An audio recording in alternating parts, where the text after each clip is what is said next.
Je m'installe confortablement.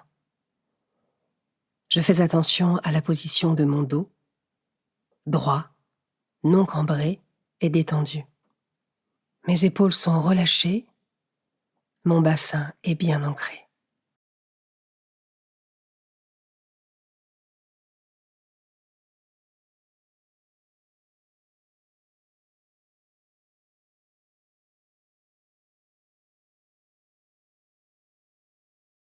Je respire par le ventre, sans gonfler la cage thoracique ni lever les épaules. Et si l'envie de bâiller me vient, je n'hésite pas. C'est bon signe.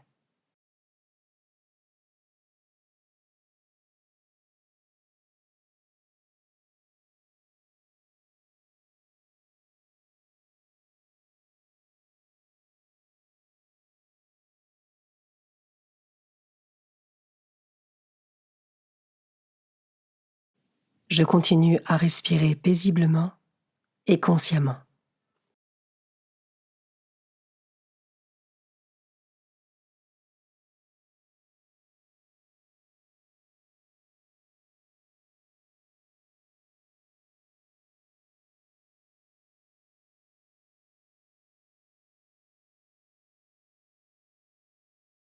Je me tourne vers Dieu.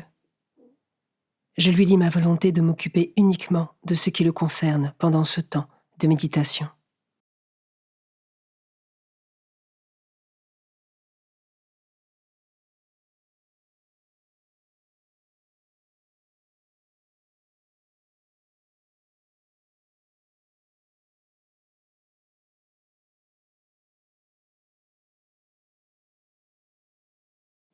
Évangile de Jésus-Christ selon saint Jean, chapitre 12, versets 44 à 50.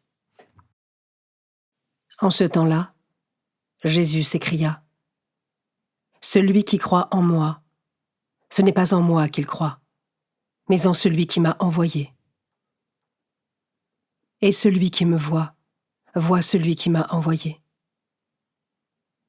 Moi qui suis la lumière, je suis venu dans le monde pour que celui qui croit en moi ne demeure pas dans les ténèbres.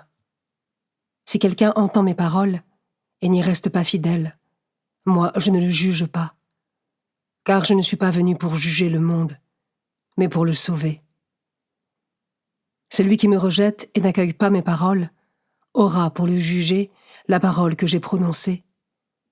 C'est elle qui le jugera au dernier jour. Car ce n'est pas de ma propre initiative que j'ai parlé. Le Père lui-même qui m'a envoyé m'a donné son commandement sur ce que je dois dire et déclarer.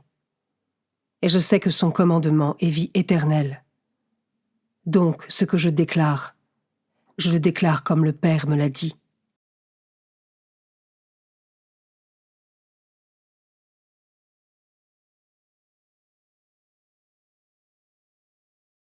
Je commence par méditer ce verset.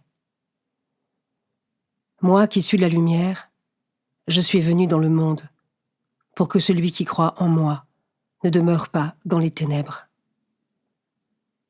Y a-t-il encore des parts de ténèbres dans ma vie que je souhaiterais présenter au Seigneur ?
Je peux maintenant m'arrêter sur cet autre verset.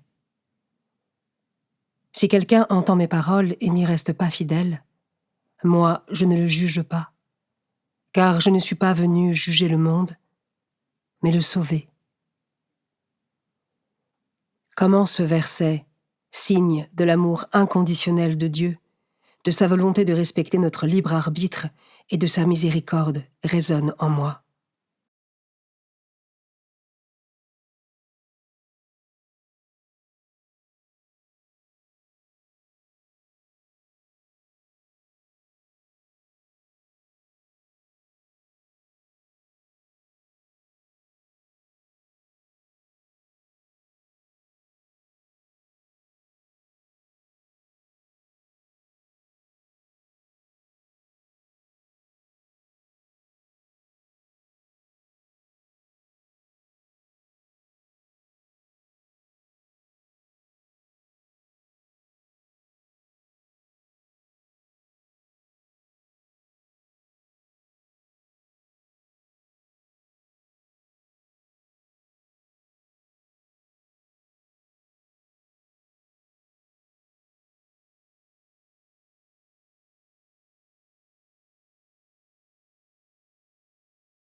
Je termine en méditant ce dernier verset.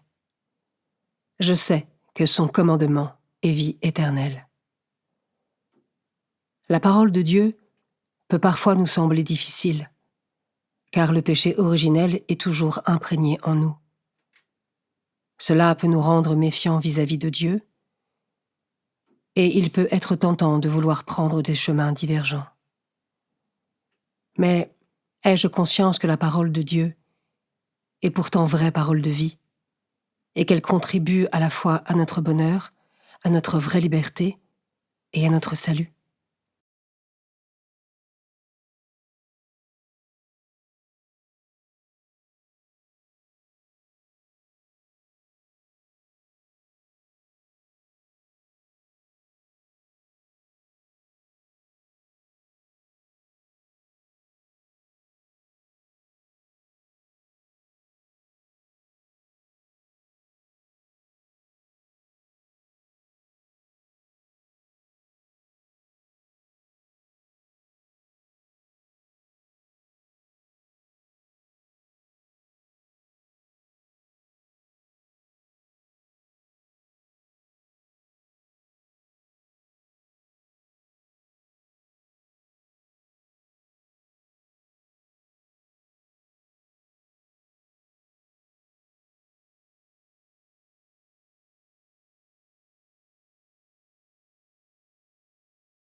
Je conclus ma prière en remerciant Dieu d'avoir été présent pour moi pendant ce temps.